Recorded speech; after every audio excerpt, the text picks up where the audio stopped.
ॐ शुक्लांबरधरं देवं शशिवर्णं चतुर्भुजं प्रसन्नवदनं ध्यायेत् सर्वविघ्नोपशान्तये। शुक्लां ब्रह्मविचारसारपरमां आद्यां जगद्व्यापिनीं वीणापुस्तकधारिणीम् अभयदां जाड्यान्धकारापहां हस्ते स्फटिकमालिकां विदधतीं पद्मासने संस्थितां वन्दे तां परमेश्वरीं भगवतीं बुद्धिप्रदां शारदाम्। ओम। सांख्य दर्शन के पिछले खंड में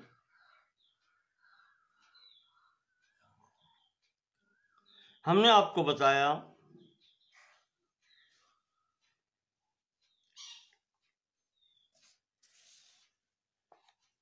कि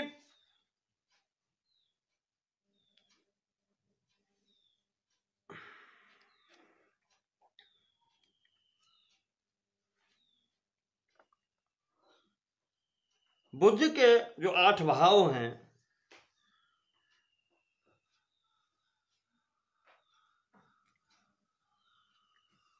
उनसे क्या क्या होता है। कारिका 44 और 45 में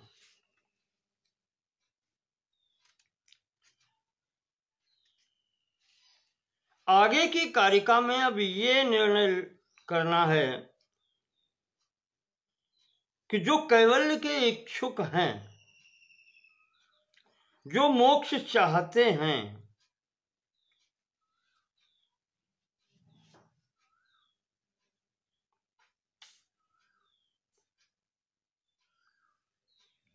उन्हें क्या क्या ग्रहण करना है और क्या क्या छोड़ना है।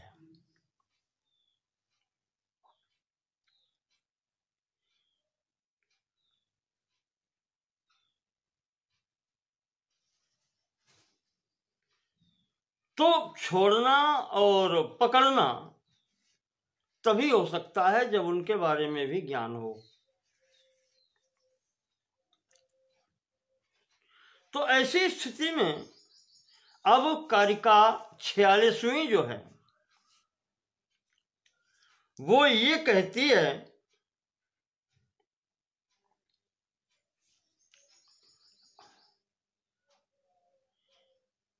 कि एष प्रत्यय सर्गो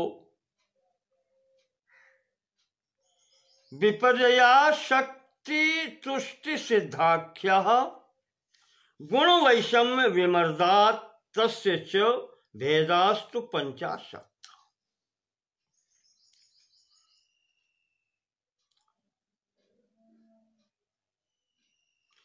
यह जो प्रत्यय सर्ग है, प्रत्यय क्या है?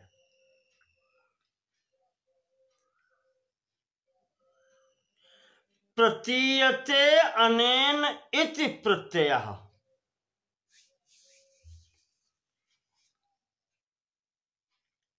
जिससे प्रतीति होती है वो है प्रत्यय। तो यहां प्रतीति किससे होती है? बुद्धि से। महत्व।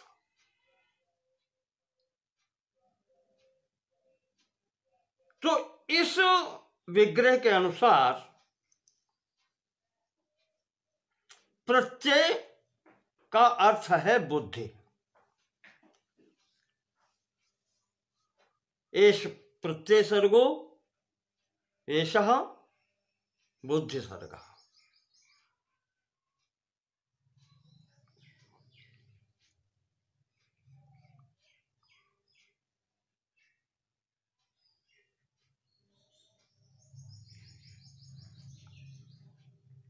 यहां पर जो बुद्धि सर्ग है, महत् से आगे का जो सर्ग है,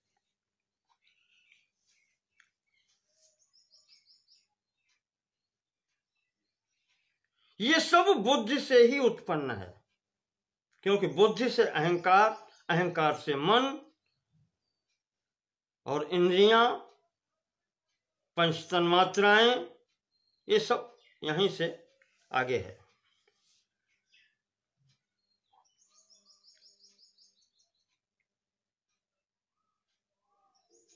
इस मार्ग में, इस सर्ग में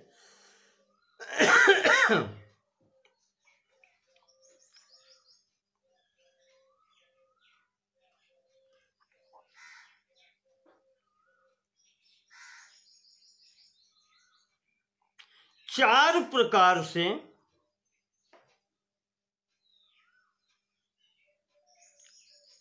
चार प्रकार के परिणाम कहें आप, चार प्रकार के परिणाम होते हैं। कोई भी ज्ञान प्राप्त करना चाहे तो चार स्थितियां होती हैं।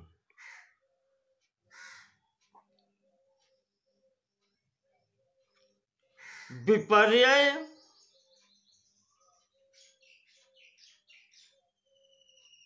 अशक्ति, तुष्टि और सिद्धि।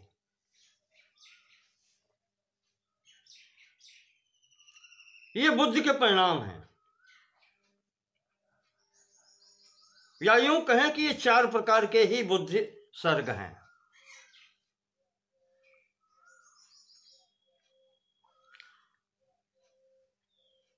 गुण वैषम्य विमर्दात। अब इनमें गुणों की विषमता के कारण जो परस्पर क्षोभ आदि होता है,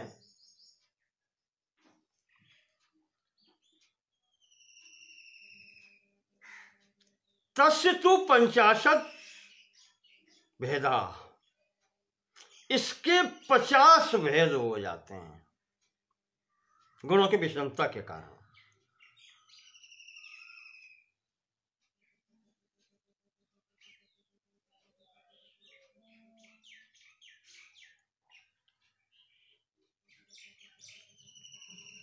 तो अब यहां पर यह देखा जाए कि जो प्रत्यय सर्ग है बुद्धि के आगे का, बुद्धि सर्ग है जो बुद्धि से लेकर के और आगे का,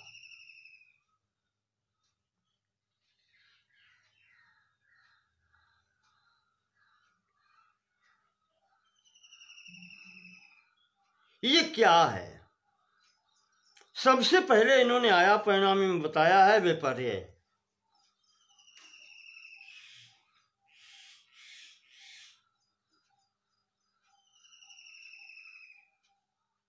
अध्यवसायो बुद्धि, बुद्धि का कार्य है निश्चित करना, निश्चय करना। तो वो जब ज्ञान होता है तभी होता है।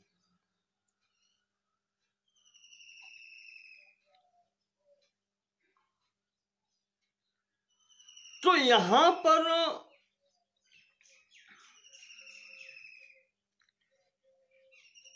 जब विपर्यय का मतलब विपरीत,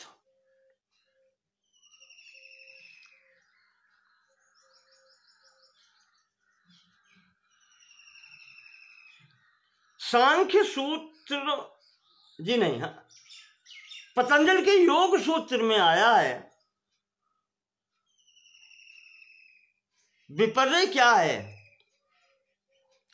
विपर्यय है मिथ्या ज्ञानम अतद रूप प्रतिष्ठम। मिथ्या ज्ञानम, जो मिथ्या ज्ञान है वही विपर्यय है।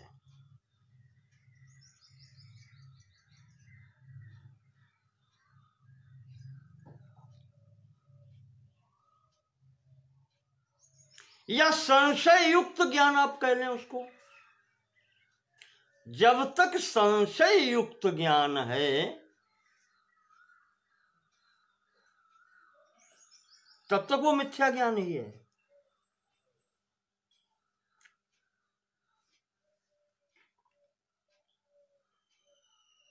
पतंजलि ने कहा कि मिथ्या ज्ञानम असद रूपम एतद रूपम, मिथ्या ज्ञानम एतद् रूपम प्रतिष्ठम। मिथ्या ज्ञान ही विपर्य कहलाता है।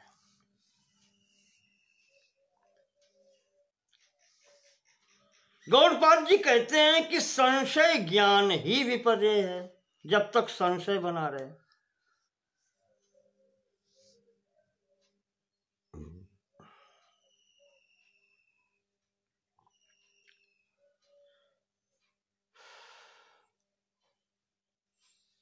वैसे इसके स्वरूप जो आए हैं,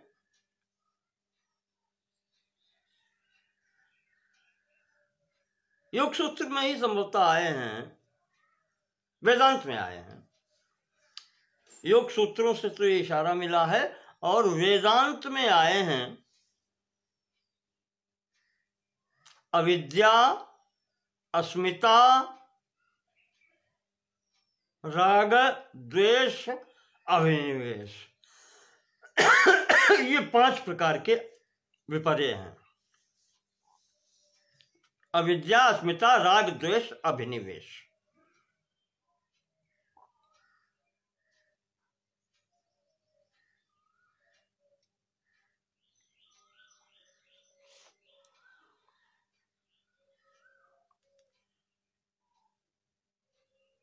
तो ये बुद्धि धर्म है, बुद्धि का धर्म है, जो तमोगुण के से प्रभावित होकर उसकी परिणमित, उसका परिणाम इस प्रकार से होता है। इसी को अज्ञान कहते हैं, ज्ञान का अज्ञान।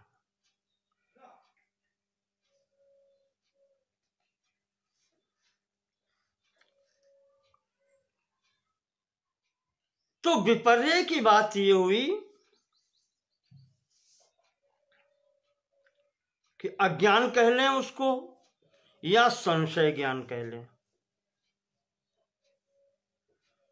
और ये 5 प्रकार का होता है।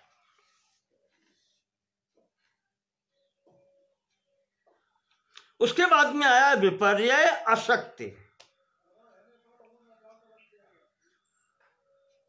अशक्ति का अर्थ है, लौकिक अर्थ आप वैसे कर लें, आप सीधा अर्थ तो असामर्थ्य, सामर्थ्यहीन होना ही अशक्ति है।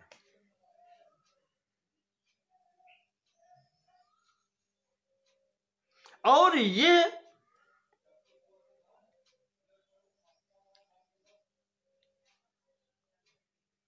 जो 13 करण बताए गए हैं, 3 आंतरिक और 10 बाह्य, बुद्धि, अहंकार, मन आंतरिक और 10 इंद्रियां बाहरी, इनकी विकलता से या इनकी असमर्थता से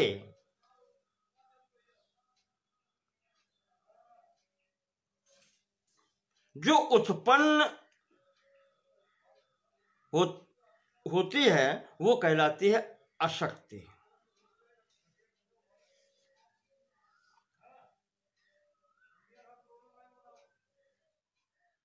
कोई इंद्रिय अपना कार्य नहीं कर रही है, आंख इंद्रिय है और शक्ति उसकी क्षीण हो गई है, अब दिखलाई नहीं पड़ता है, अंधता हो गई, अशक्ति हो गई,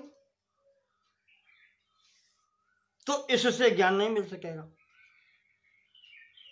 तो ये व्यवधान हो गया।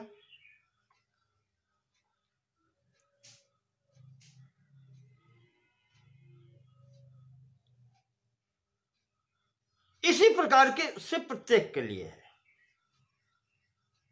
तो जितने ये करण हैं 13, इनकी विकलता या असमर्थता, इसका नाम ही अशक्ति है।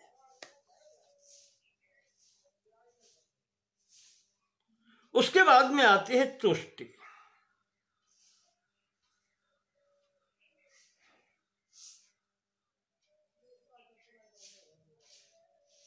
तुष्टि का सीधा सा अर्थ है जिसको कहते हैं संतुष्ट हो जाना।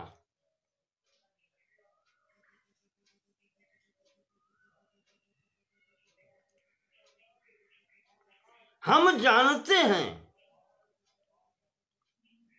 कि प्रकृति अलग है, पुरुष अलग है,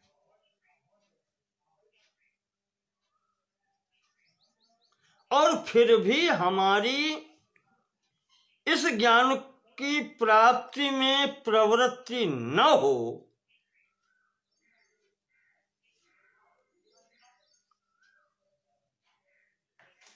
यह कहलाती है तुष्टि, अप्रवृत्ति।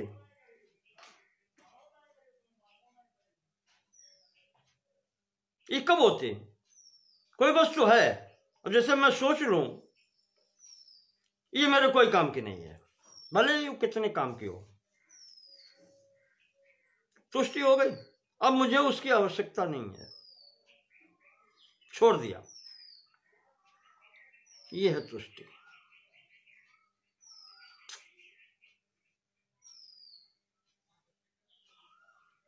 और फिर है चौथी है सिद्धि।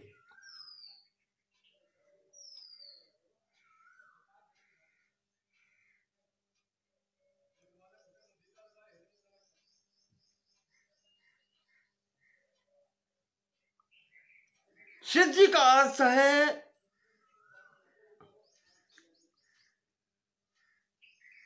किसी वस्तु की उपलब्धि हो जाना। वैसे तो सिद्धि है जो इस क्षेत्र में कहें, सांख्य दर्शन में सिद्धि है परम पुरुषार्थ की प्राप्ति। परम पुरुषार्थ निष्पन्न हो जाए, कैवल्य प्राप्त हो जाए, ये सिद्धि है। पर यहां पर इस मार्ग में जो 8 सिद्धियां बताई गई हैं वो भी तो हैं।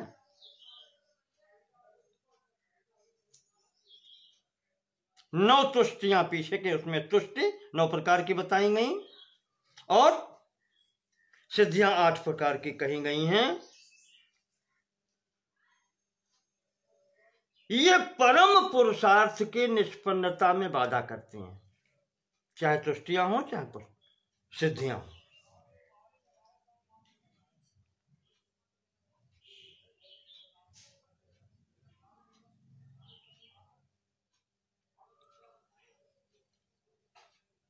गौड़पाद जी के अनुसार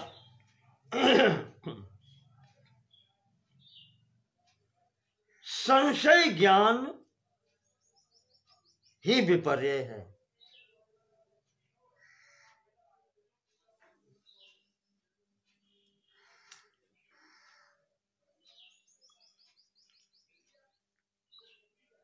उनके अनुसार किसी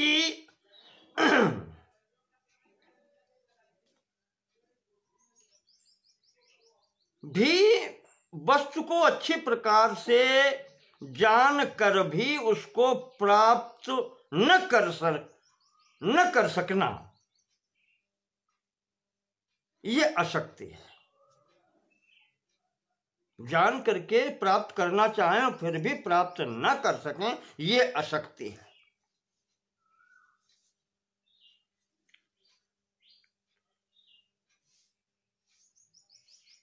और उसकी उपेक्षा कर दें, अगर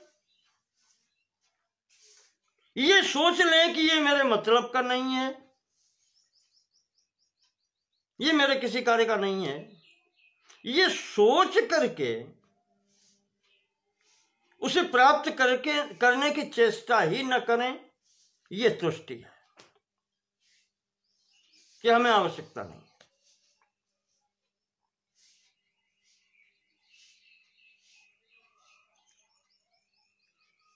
और अंतिम जो सिद्धि है, सिद्धि का तात्पर्य है गौड़पाद जी के अनुसार कि उस वस्तु के विषय में अच्छी प्रकार से जान लेना,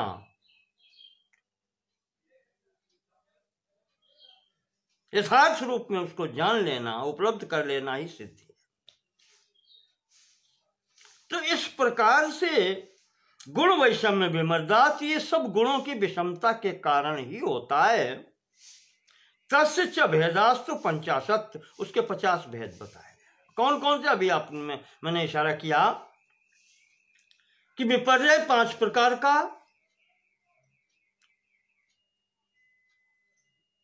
अशक्तियां जो अशक्ति बताई गई हैं 13 करणों के अंतर्गत, यह 28 प्रकार की बताई गई है। आगे विवरण देंगे। 9 प्रकार की तुष्टियां और 8 प्रकार की सिद्धियां।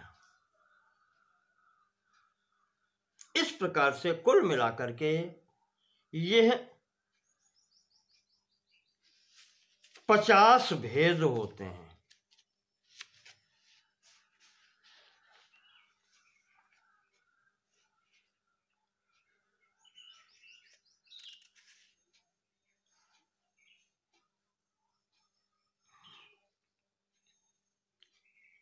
इसके आगे 50वीं कारिका 47वीं कारिका में कहते हैं कि पंच विपर्यय भेदा भवन्त्य शक्तिस्तु करण वैकल्यात् वै 28 भेदा तुष्टिर्नवधा अष्टधा सिद्धि। अभी जो आपको बता दिया कि विपर्यय के 5 प्रकार के होते हैं, ये करण वैकल्यात् अशक्ति हेतु 28 भेदा। कर्णों की विकलता से, असमर्थता से बुद्धि, अहंकार, मन और 10 इंद्रियों, इनकी विकलता से 28 प्रकार की शक्तियां होती हैं। तुष्टिर्नवधा, तुष्टि से 9 प्रकार की और सिद्धि से 8 प्रकार की। ये 8 कुल मिलाकर के ये 50 प्रकार के हैं। एतई समुदायेन 50 भेदा, ये समुदाय 50 भेदों का है।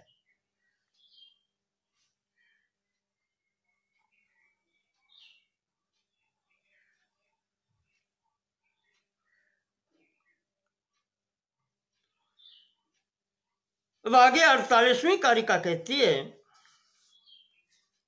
भेदस्तमसो 8विधो मोहस्य च 10विधो महामोह तामिश्रो 18 तथा भवन्त्यंधतामिश्रः।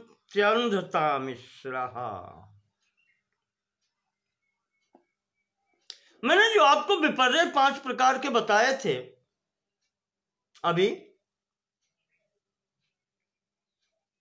अविद्या, अस्मिता, राग, द्वेष, अभिनिवेश,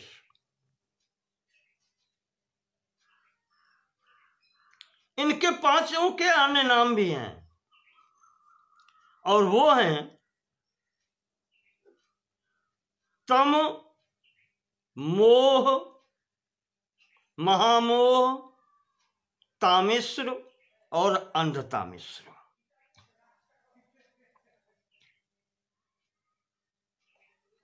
इस प्रकार से इन विपर्ययों के 5 अपर नाम भी हैं।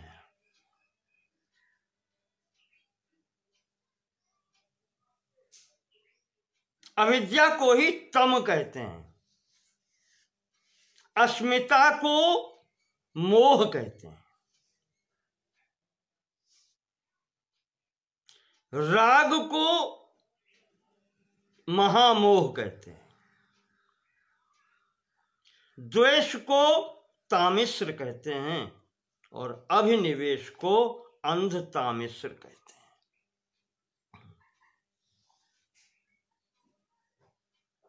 इसका थोड़ा सा विवरण आपको दे दें संक्षेप में। अविद्या क्या है या तम क्या है? अनित्य वस्तु में नित्यता की कल्पना करना, अपवित्र में पवित्रता, दुख में सुख और अनात्मा में आत्मा, यानी जड़ में चैतन्य, का ज्ञान होना, यह अविद्या कहलाती है या यही तम कहलाता है।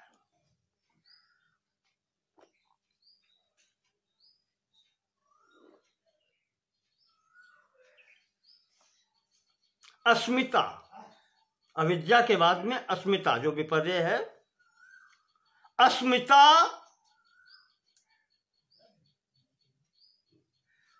वो परिणाम है जो बुद्धि में ही कल्पना कर ले कि यही मैं हूं,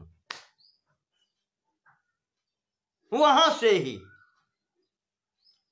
जब भी बुद्धि के बाद में अहंकार आता है, बुद्धि का परिणाम ही अहंकार है, पर बुद्धि में ही कल्पना कर ले कि ये मैं हूं, ये कहलाती है अस्मिता। या बुद्धि के लक्षणों से अहंकार को भी इसी में ले लें।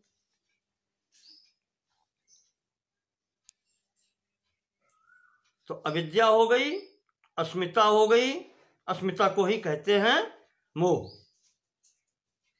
ये मोह है। मोह संस्कृत वाले जानते हैं कि मोह वैचित्य, मोह का अर्थ ही होता है कुछ का कुछ ज्ञान हो जाए।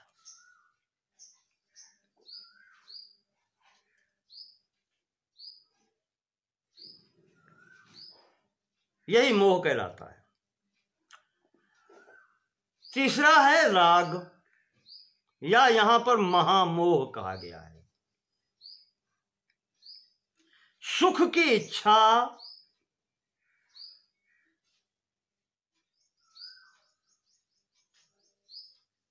यही राग है।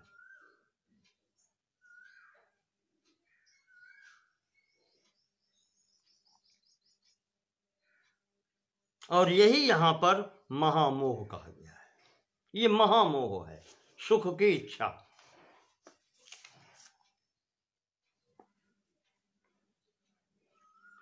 और द्वेष जिसको कहते हैं यहां तामिश्र, ये है कि जो सुख में बाधा डालने वाला हो उनके प्रति द्वेष हो जाना, उनके साथ द्वेष वृत्ति का हो जाना। जो सुख में बाधा डाले उनके प्रति घृणा हो जाना, द्वेष हो जाना। वैसे संस्कृत में घृणा का नाम, घृणा दया को भी कहते हैं,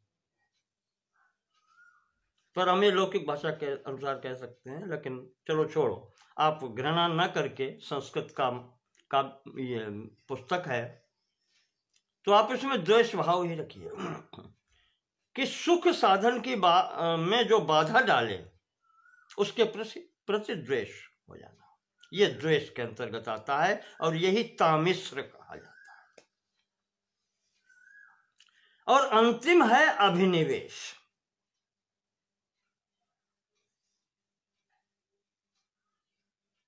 अभिनिवेश, ये जो वेदांतिक परिभाषा आपको बता रहे हैं, वेदांत में ऐसा आया है और वही लगभग यहां है जो माना गया है।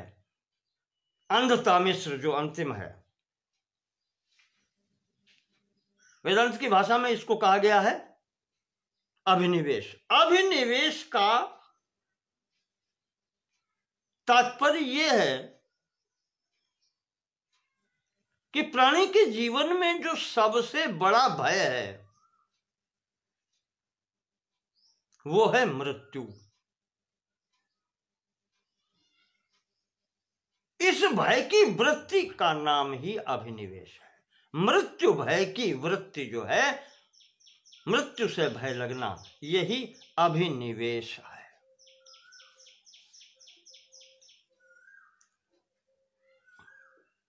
और इसी को सांख्य में अंधतामिश्र कहा है। तो इस 48वीं कारिका में आचार्य ईश्वर कृष्ण लिखते हैं कि भेदस तमसो अष्टविधो, जो तम है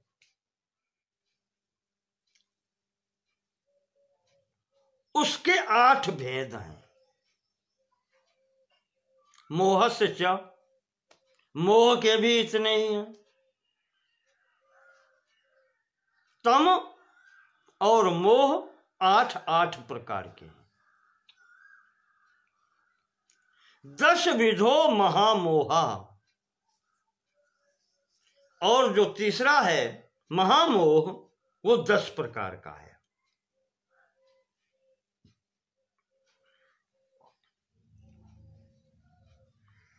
इसके बाद में चौथा तामिश्र नाम का जो है विपर्य, तामिश्र 18 प्रकार का है।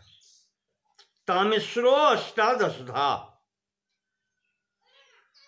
तथा भवंत अंध तामिश्र, इतने ही अंध तामिश्र के भेद हैं। तो अब तम और मोह 8-8 प्रकार के, महामोह 10 प्रकार का, तामिश्र और अंध तामिश्र 18-18 प्रकार के।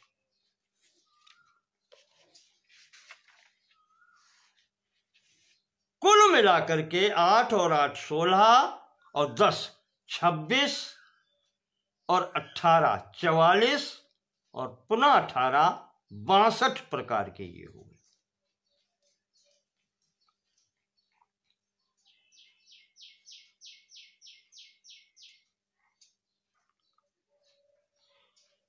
येष विपर्य भेदास्तमः प्रवृत्त्या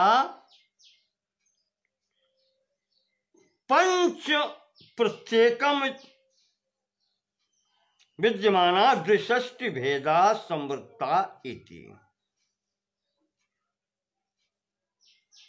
विपर्य के ये जो 5 भेद हैं, प्रत्येक अपने अपने भेदों को भिन्न भिन्न रूप में विभाजित होकर के 62 प्रकार के हो जाते हैं।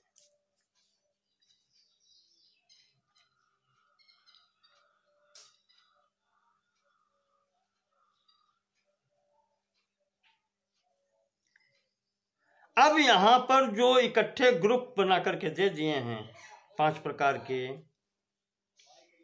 या 8 प्रकार के, फिर 10 प्रकार के, फिर 18 प्रकार के, ये कौन कौन से हैं? जो विपर्य के 5 भेद हैं, इनके कितने अलग अलग हैं वो आगे बतलाते हैं।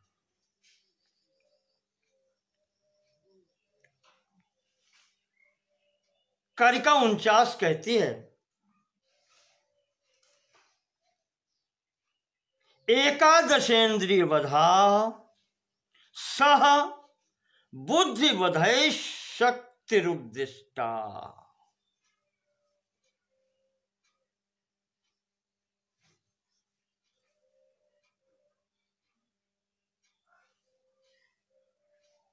बुद्धि वधै शक्तिरुद्दिष्टा।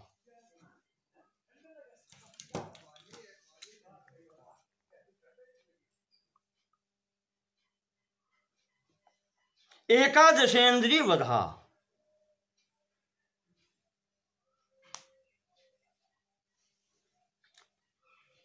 बुद्धि वधई सह, वध शब्द जो यहां प्रयोग होता है आप याद रखिएगा, वध शक्ति जो, वध जो यहां पर शब्द प्रयोग होता है वो अशक्ति के लिए प्रयोग होता है, असमर्थता के लिए प्रयोग होता है।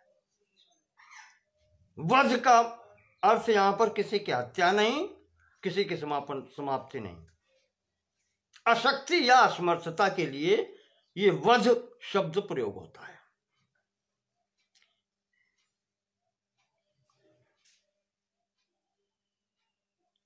एकादशेन्द्रिय वधा सह बुद्धि वधैरशक्तिरुद्दिष्टा सप्तदश वधा बुद्धेर विपर्यात् तुष्टि सिद्धि नाम।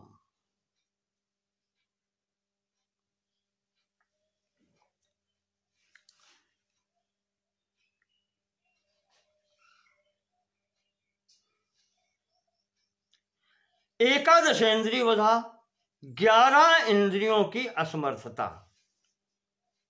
10 इंद्रियां, ज्ञानेन्द्रिय, कर्मेंद्रिय और 11वां मन, यह 11 प्रकार की अशक्तियां हैं।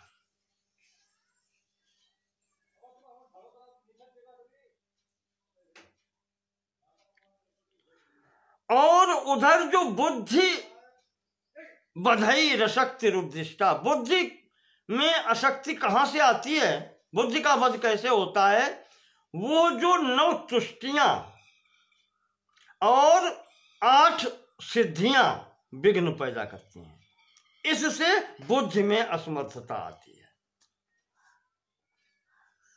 तुष्टियां यानी उपेक्षा का भाव हो जाना कि मुझे आवश्यकता नहीं है, 9 प्रकार की हैं, और 8 प्रकार की सिद्धियां हैं। ये सब बाधा डालने वाली है, इनके कारण बुद्धि में असमर्थता आ जाती है। तो इस प्रकार से 9 और 8 17 तुष्टि और सिद्धियां की को मिलाकर के ये 17 प्रकार की बुद्धि में असमर्थता आती है, और मन सहित मन सहित 10 इंद्रियां यानी 11 प्रकार से असमर्थता यहां आती है। इस प्रकार से कुल मिलाकर के जो 28 प्रकार की शक्तियां बताई गई हैं वो आती हैं। 47वीं कारिका में जो बताया है 28 भेदा, ये इसके अंतर्गत होते हैं।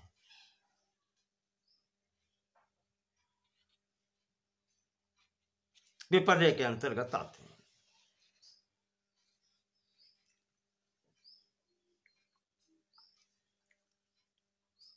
असमर्थता, ये अशक्ति जो है, ये 2 प्रकार की है, इंद्रियों की तथा बुद्धि की। अब यहां से तो क्लियर हो गया। 9 प्रकार की तुष्टि और 8 प्रकार की सिद्धि, ये कुल 17 प्रकार से बुद्धि के अंतर्गत विपर्यता आती है, और 11 इंद्रियों की विकलता भी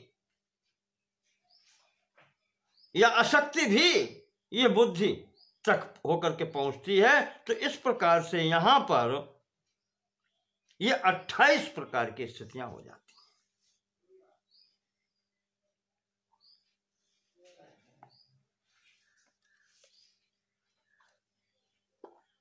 अब जैसे मैंने कहा था, आंख है पर दिखाई नहीं देता, ये अशक्ति है। कान है पर सुनाई नहीं देता, अशक्ति है। घ्राण है नाक पर गंध नहीं आती, ये शक्तियां हैं। ऐसे प्रत्येक इंद्रिय की। मन की विकल्पता है, विक्षिप्तता हो गई है, सब समापन, कोई ज्ञान नहीं हो सकता। तो ये सब जाता तो बुद्धि तक ही है, और बुद्धि के अंतर्गत वो 9 और 8 मिलाकर के 17 वो विकलताएं, और 11 विकलताएं ये इस प्रकार से मिलाकर के ये 28 असमर्थताएं हो जाती हैं। यही अशक्ति, ये शक्तियां हैं, ये बध कहे जाते हैं, 28 प्रकार के हैं।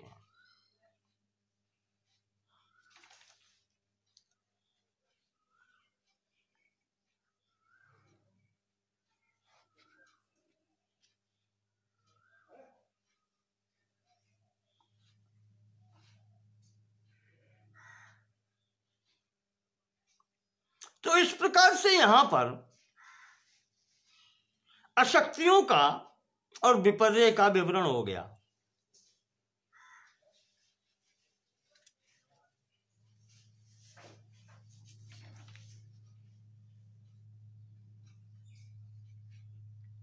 उनचास तक। अब आती है 50वीं कारिका।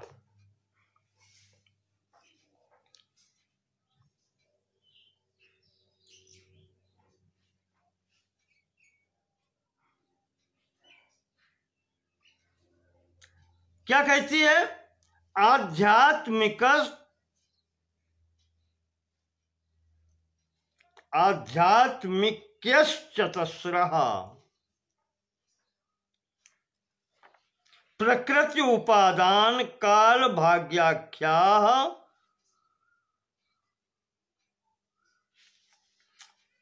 बाह्या विषयों परमात् पंच च नव तुष्टियोभिमता। नव तुष्टियो भी मता। 9 तुष्टियां कौन सी हैं? 50वीं कारिका में 9 तुष्टियों की बात आती है। तुष्टि कहते हैं किसी विषय से उपरति हो जाना, उपराम हो जाना, उदासीन हो जाना, ये तुष्टि का लक्षण है। मोक्ष प्राप्ति से पहले ही हट जाना,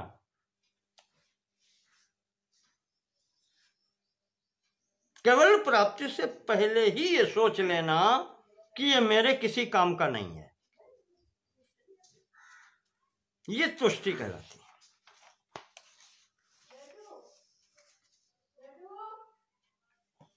अब ये यहां पर बताया गया है कि नव तुष्टयो अभिमता, 9 प्रकार की तुष्टि होती है। कौन कौन सी? आध्यात्मिक्यश्चतस्रः, 4 प्रकार की आध्यात्मिक, आध्यात्मिक अंदर जो है वो 4 प्रकार की होती है। कौन कौन सी? प्रकृति, उपादान, काल, भाग्याख्या। एक एक शब्द आप अलग ले लीजिए। 4 प्रकार से कौन? प्रकृति, उपादान, काल, भाग्याख्या, ये 4 नाम हैं। प्रकृति तुष्टि, उपादान तुष्टि, काल तुष्टि और भाग्य तुष्टि, ये आंतरिक हैं।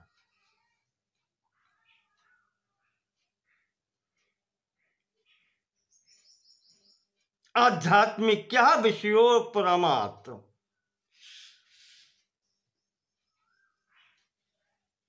आंतरिक रूप से उपरामता होने के कारण ये 4 हैं। प्रकृति तुष्टि,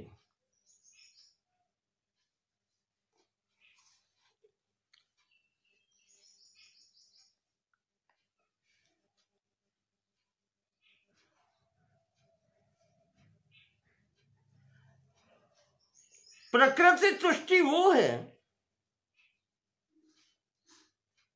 ये सब मार्ग की बाधाएं हैं। जब हम जानते हैं कि प्रकृति अलग है, पुरुष अलग है,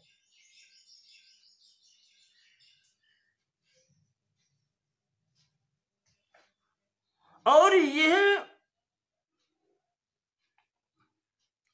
भोग और अपवर्ग देना प्रकृति का कार्य है।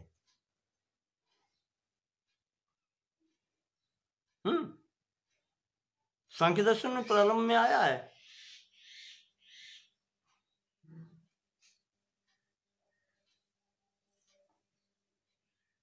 प्रदर्शनार्थम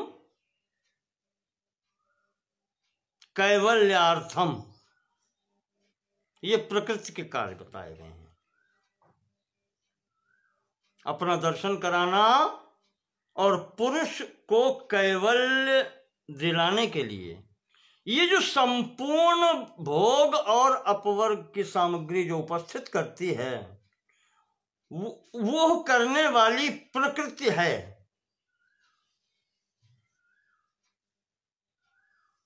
तो हमें आत्मचिंतन की क्या आवश्यकता? तो हमें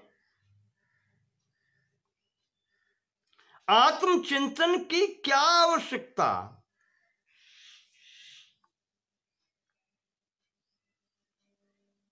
वो प्रकृति करती है, करती रहेगी। यह है प्रकृति तुष्टि। स्वयं से उपरामता हो गई, अब प्रकृति करती है, करती रहेगी।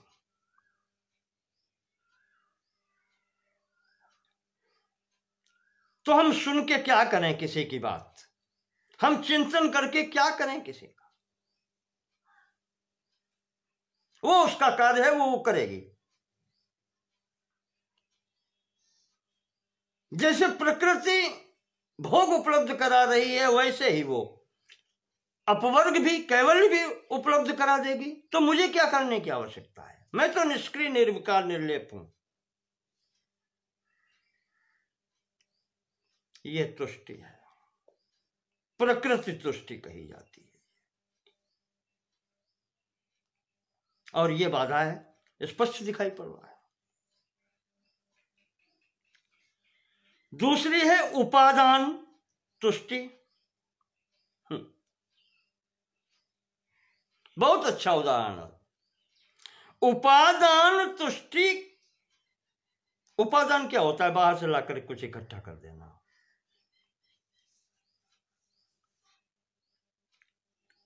आजकल बहुत हो रहा है।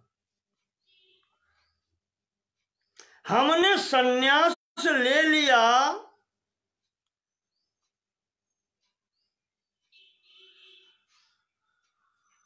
और हम नर से नारायण हो गए।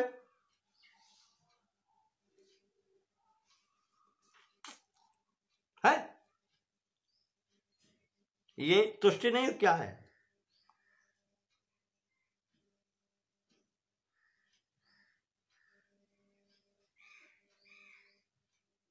अब हमें कोई प्रयास करने की आवश्यकता नहीं। उपादान एकत्र कर दिया। पर संन्यास भी याद रखो, जो भी कहीं से लिया या दिया जाता है, ये तो उपादान ही तो है।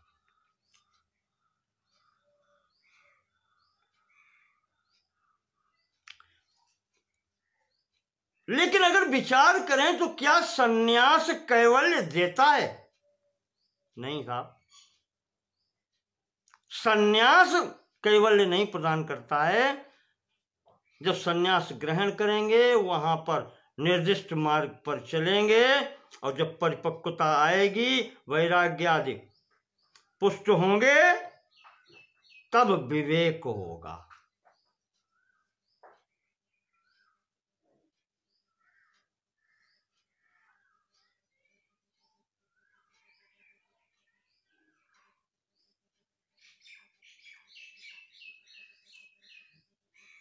तो संन्यास कोई साधन थोड़ा ही है कैवल्य का। तो इस प्रकार से उपरामता हो जाना, संन्यास ले लिया, अब हम मुक्त हो गए, ये कहलाता है उपादान तुष्टि।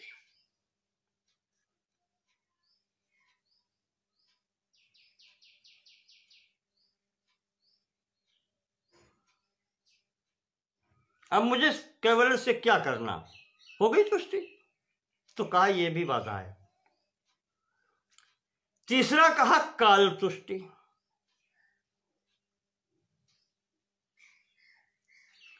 काल तुष्टि होती है कि क्या करने की जरूरत है।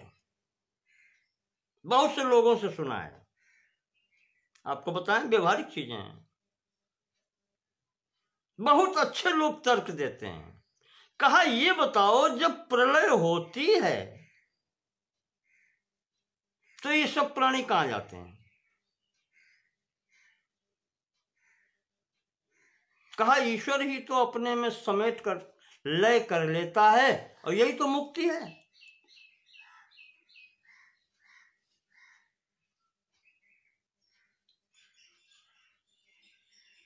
कहा कुछ भी न करो, तब भी एक न एक दिन तो मुक्ति हो ही जाएगी। समय पर सबकी मुक्ति हो जाएगी।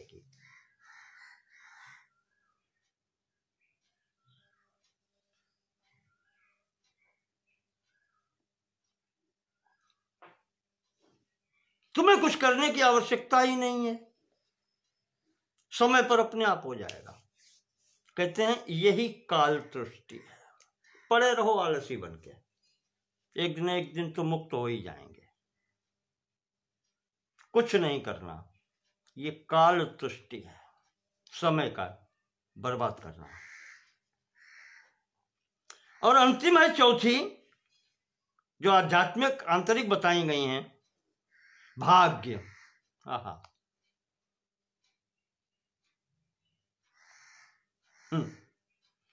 कहा भाग्य में होगा तो मिलेगा,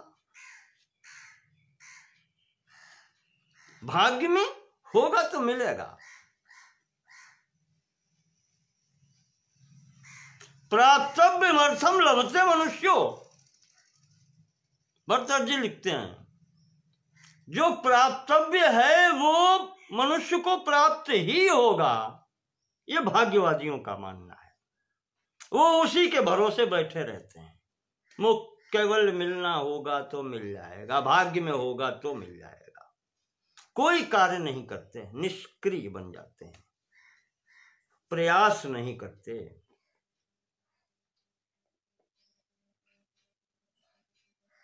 ये कहलाता है भाग्य तुष्टि, जो भाग्य के आश्रित रहता है। कहा ये हे हैं, छोड़ने योग्य हैं चारों प्रकार की तुष्टियां, ये आंतरिक उत्पन्न होती हैं। देखें आप, विचार से ही उत्पन्न होती हैं कि प्रकृति भोग दे रही है तो कैवल्य भी दे देगी, प्रकृति तुष्टि हो गई। उपादान तुष्टि संन्यास ले लिया है तो अब हो जाएगा, अब क्या करना है, कुछ नहीं करना है।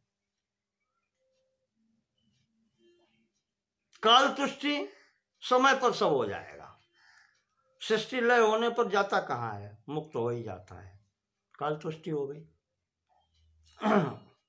और भाग्य में होगा तो मिल जाएगा, ये आंतरिक है चार प्रकार की।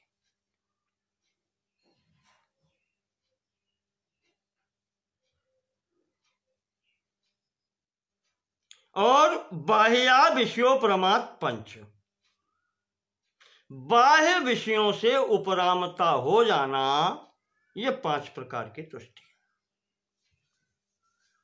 पांच विषय, शब्द स्पर्श रूप रसगंध, बाहरी विषय हैं जो इंद्रियों से, ज्ञानेंद्रियों से ग्रहण होते हैं, इनसे उपरामता हो जाना, यह पांच तुष्टियां बाहरी हैं, चार आंतरिक हैं, कुल मिलाकर के ये 9 प्रकार की तुष्टियां होती हैं। पांच विषयों से वैराग्य हो जाना, कहते हैं कि ये इस प्रकार से 9 प्रकार की तुष्टियां बताई गई हैं।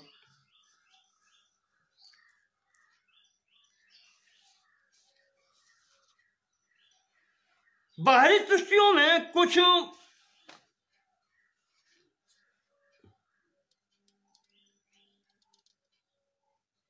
टीकाकारों ने, जैसे इन्होंने लिखा है, बाह्य विषयों परमार्थ पंच, बाहरी विषयों से उपरामता हो जाना, पांचों विषयों से, ये भी पंच तुष्टियां हैं।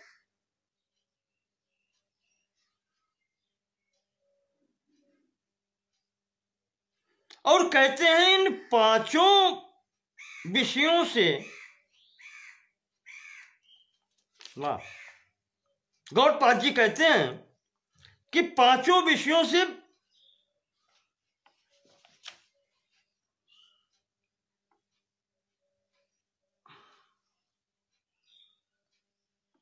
वैराग्य या उपरामता पांच प्रकार से और होती है कि जब वो विचार करता है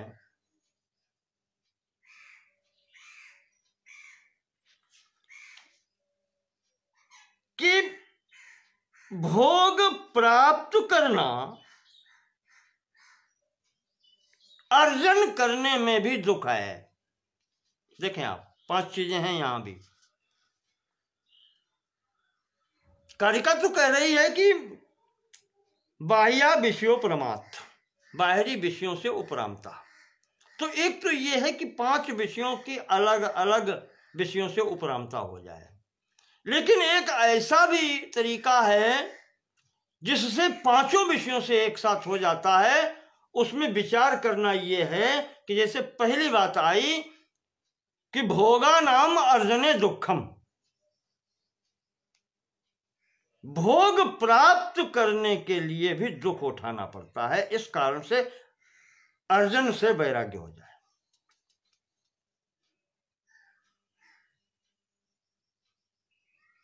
दूसरी बात आई कि अर्जनात्, अर्जन करने के बाद में रक्षणे दुखम, उनका रक्षण करना ही भी दुख है।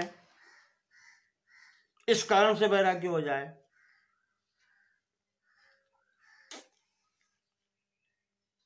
अर्जने रक्षणे तीसरा है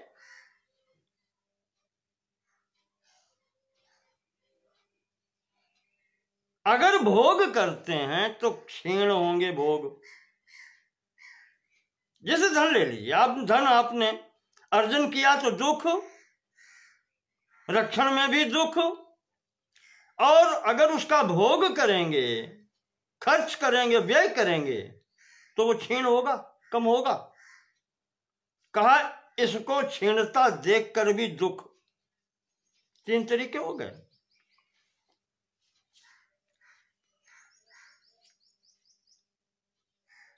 चौथी स्थिति यह है कि भोगों को भोगते समय उनके और प्राप्त होने की लालसा, लोभ, जिम्मे प्रतिलाभ लोभ अधिकाई, तो लोभ और प्राप्त करने की इच्छा, इसमें भी दुख। और प्राप्त करें वृद्धि के लिए, इसमें भी दुख। और पांचवा अंतिम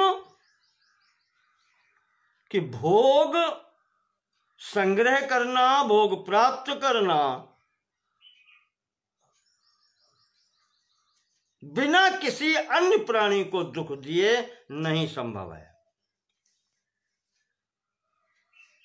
दूसरे को दुख दिए बिना ये संभव नहीं है। तो अपनी भोग प्राप्ति के लिए दूसरे को दुख देना, ये 5 स्थितियां होती हैं। कहते हैं इन 5 स्थितियों से उपरामता हो जाए तो भोगों से उपरामता हो जाती है। ये गौड़पाद जी कहते हैं।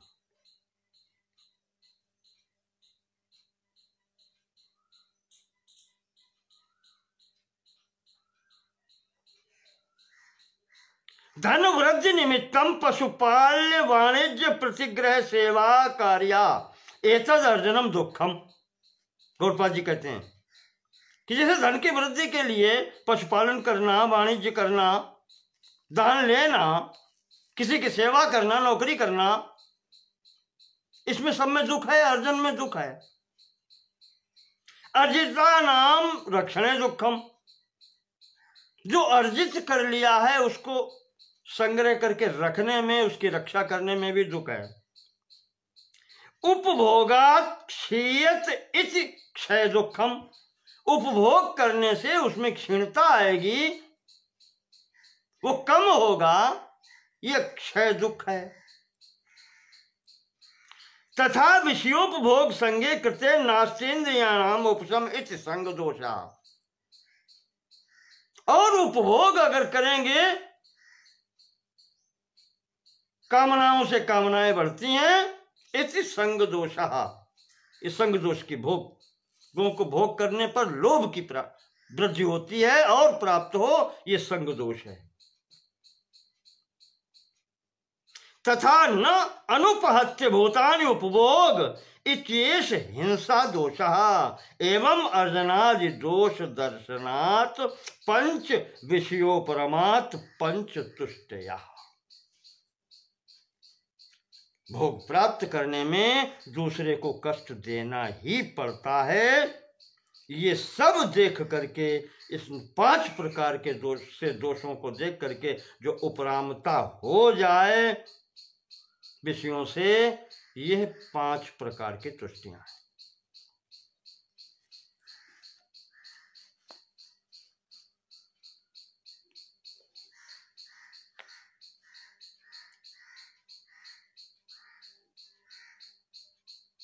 इस प्रकार से ये यहां पर बताया गया 50वीं कारिका में।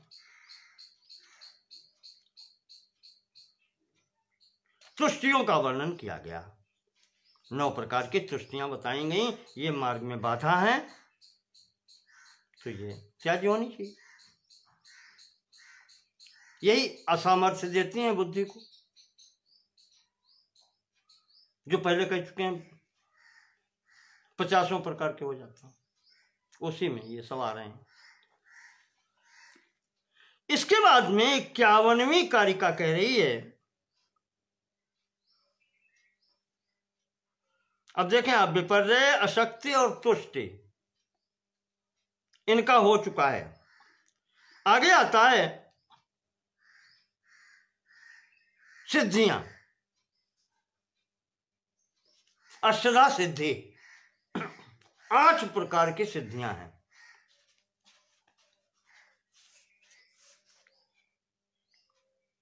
बता रहे हैं 51वीं कारिका में, ऊहा शब्दो अध्ययनम दुख विघातास्त्रया सुहृत प्राप्ति दानम च सिद्धियो अष्टौ सिद्धे पूर्वोंकुश त्रिविधा। 8 सिद्धियों के नाम बताए हैं। ऊह नाम सुन लीजिए, फिर उसका अलग बताते हैं। शब्द अध्ययन,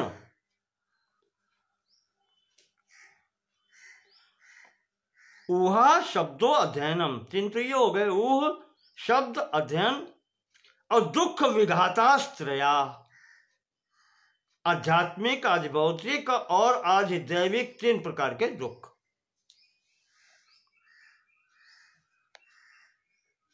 इनको अलग करना, दुख विघाता, इनकी समाप्ति 3 दुखों की। तो 3 और 3 6। 7वीं है सुहृत प्राप्ति,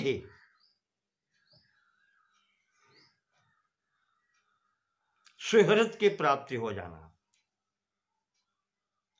और दानम च, और दान, ये 8 सिद्धियां कही गई हैं।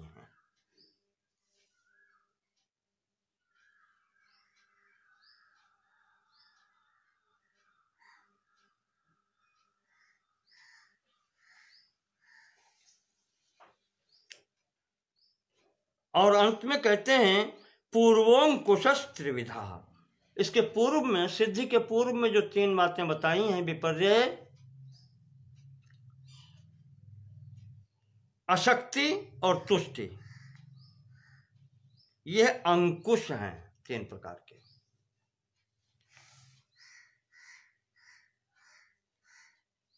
अंकुश क्या करता है? हाथी को कंट्रोल करता है ना।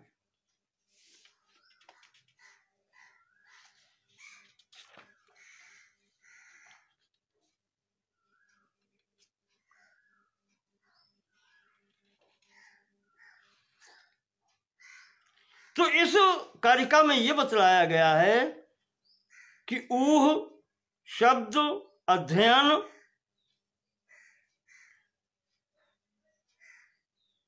सुहृत की प्राप्ति, दान और 3 प्रकार के दुखों का नाश, ये 8 प्रकार की सिद्धियां होती हैं।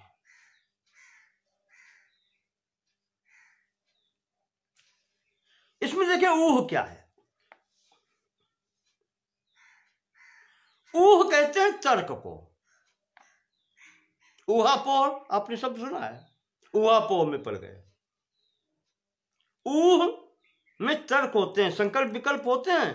अपोह जो कार्य का नहीं है उसको छोड़ देना, ये होता है। तो ऊह का मतलब है तर्क। अब तर्क समर्थन में भी हो सकते हैं और विपरीत में भी हो सकते हैं। तो ऊह, ये दोनों स्थितियां आती हैं।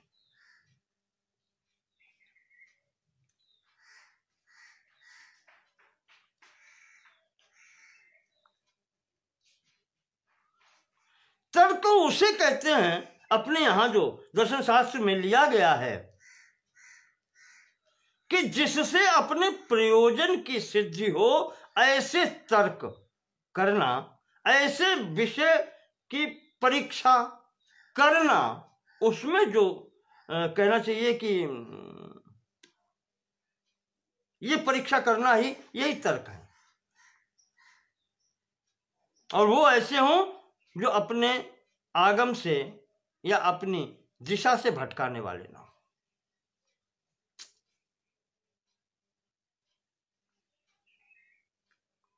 न्याय सूत्र भी यही कहता है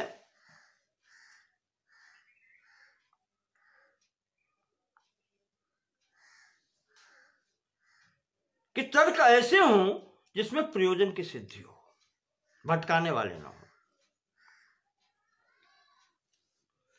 उसके बाद में है शब्द।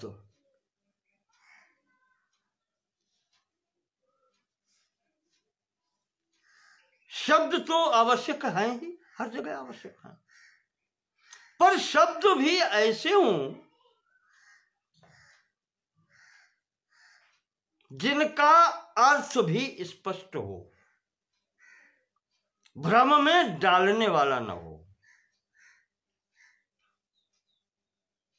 शब्द का यहां तात्पर्य है कि उसका अर्थ ज्ञान। शब्द सिद्धि का मतलब है कि हम क्या कहना चाहते हैं या अगला क्या कह रहा है, उसका तात्पर्य क्या है, अर्थ ज्ञान।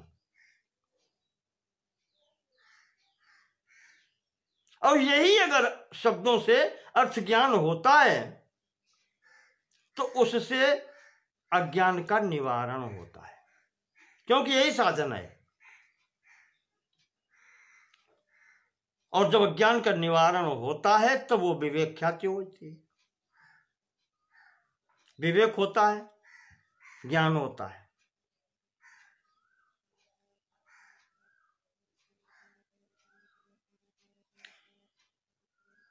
अगला है अध्ययन। अध्ययन भी आवश्यक है।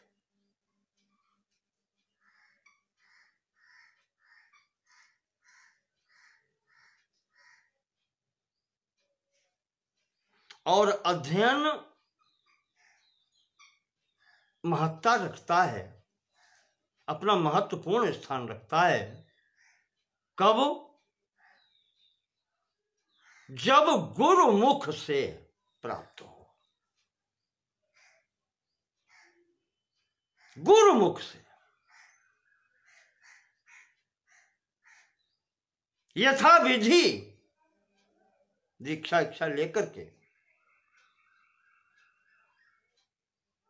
और उनके निर्देश में ही ऐसे ग्रंथों का पठन पाठन या उनके द्वारा अध्ययन कराया जाना जो आपके प्रयोजन की सिद्धि में सहायक हो।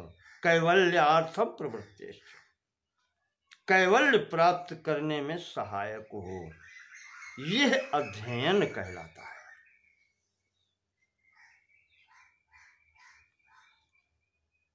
केवल किताब लेकर के पढ़ लेना यह अध्ययन नहीं है। पुस्तक लेकर के और पढ़ देना कि हम सब चारों वेद पढ़ गए और सब पढ़ गया, ये किसी कार्य का नहीं होता जब तक गुरुमुख से न हो। अगर गुरु की आवश्यकता न होती, गुरुमुख की आवश्यकता न होती, तो विद्यालयों की इनकी किसी की आवश्यकता नहीं, सब कुछ इस पुस्तक में ही लिखा हुआ है। गुरु की आवश्यकता है, देशिक की आवश्यकता है, निर्देशक की आवश्यकता है, कहले प्रेरक की आवश्यकता है, जो इस मार्ग पर लेके चलने वाला हो, कुशल नेतृत्व की आवश्यकता है।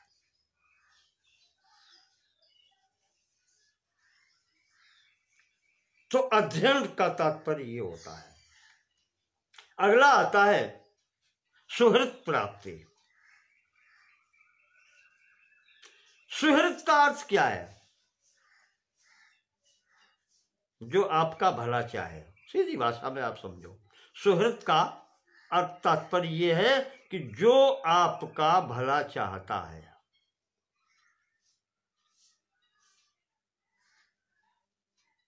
इसमें गुरु भी आता है, और अगर सहायक हैं तो माता पिता भी आते हैं, सहपाठी भी आते हैं।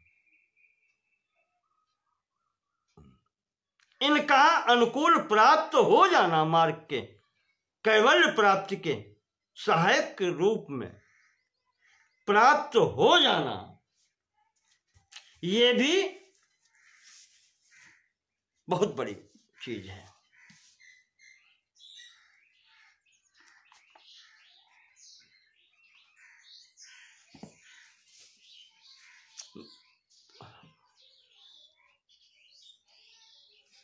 संभवतः श्रीमद् भागवत के चतुर्थ स्कंद में ऋषभ देव जी ने उपदेश किया है, वहां पर आया है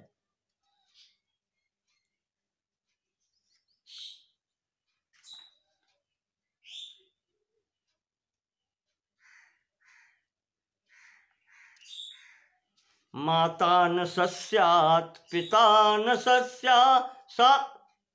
माता न सा स्यात् पिता न सस्यात्।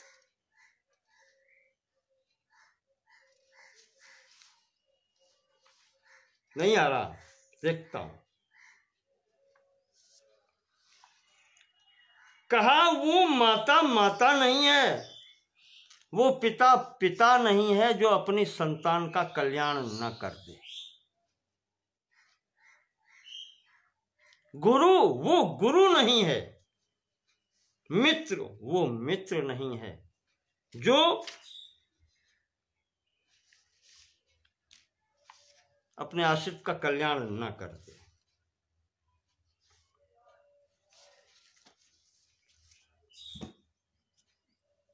तो यहां पर सुहृद प्राप्ति का अर्थ यही है, जो आपके कैवल्य प्राप्ति की मार्ग में सहायक हों, ऐसे सुहृदों शुभ चिंतकों का प्राप्त हो जाना, ये सुहृद प्राप्ति है।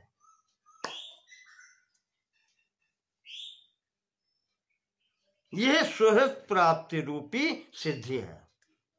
और दान,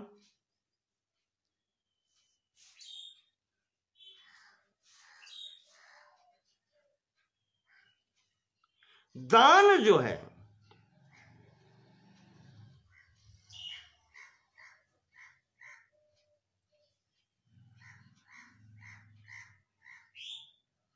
संस्कृत में धातुओं के अर्थ कई होते हैं।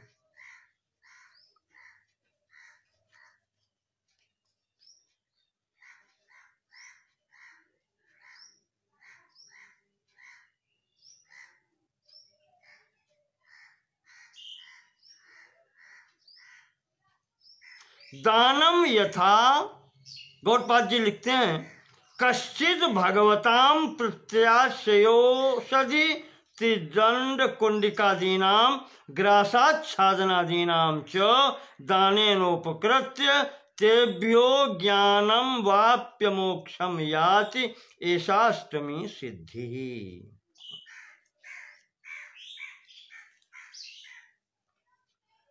दान सिद्धि वो है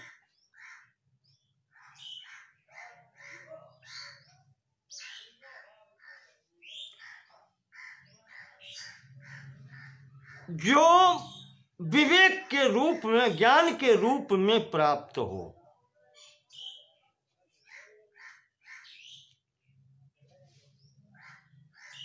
दान यहां स्वयं के दान देने से नहीं है।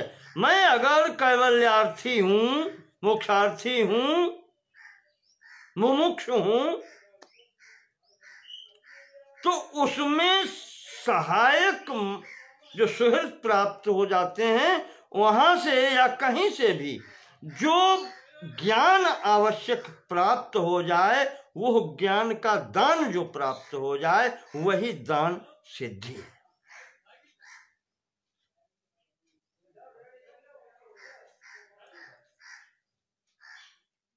इस प्रकार से 5 ये हो गई, और 3 प्रकार से दुखों का निवारण हो जाए उनसे। छुटकारा मिल जाए। 3 प्रकार की सिद्धियां वो हो गई, आध्यात्मिक, आदि भौतिक और आदि दैविक। इस प्रकार से ये मिला करके 8 प्रकार की सिद्धियां होती हैं।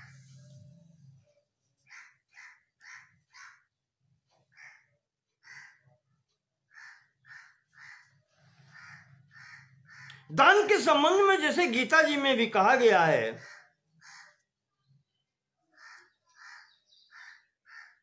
17वें अध्याय में आया है, 3 प्रकार के दान बताए गए हैं, सात्विक, राजस और तामस।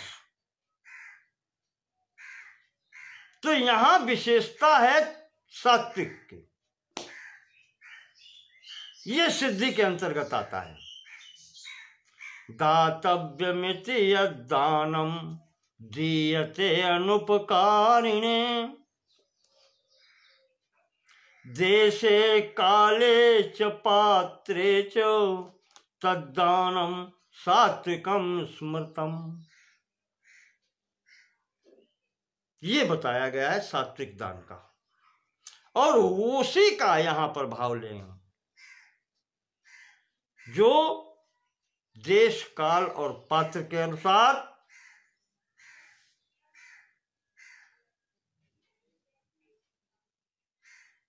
कर्तव्य भाव से, एहसान करके नहीं। दातव्यम इति, देना चाहिए इस भाव से, कर्तव्य भाव से। और दीयते अनुपकारिणे, अनुपकारिणे दीयते, जिसके बदले में किसी उपकार की कामना न हो, ऐसे जो दिया या लिया जाता है, इसमें दोनों कृतार्थ होते हैं, देने वाला भी और लेने वाला भी। तो इस प्रकार से जो प्राप्त हो वह दान सिद्धि।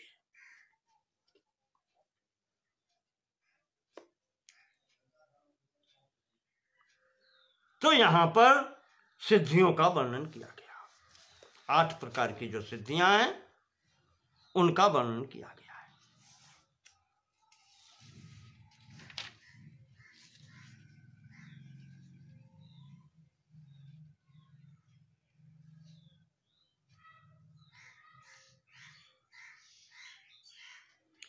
यहीं पर अब हम, क्योंकि कारिका 52वीं में दूसरा विषय उठता है आगे, तो इसको हम यहीं स्थगित करते हैं।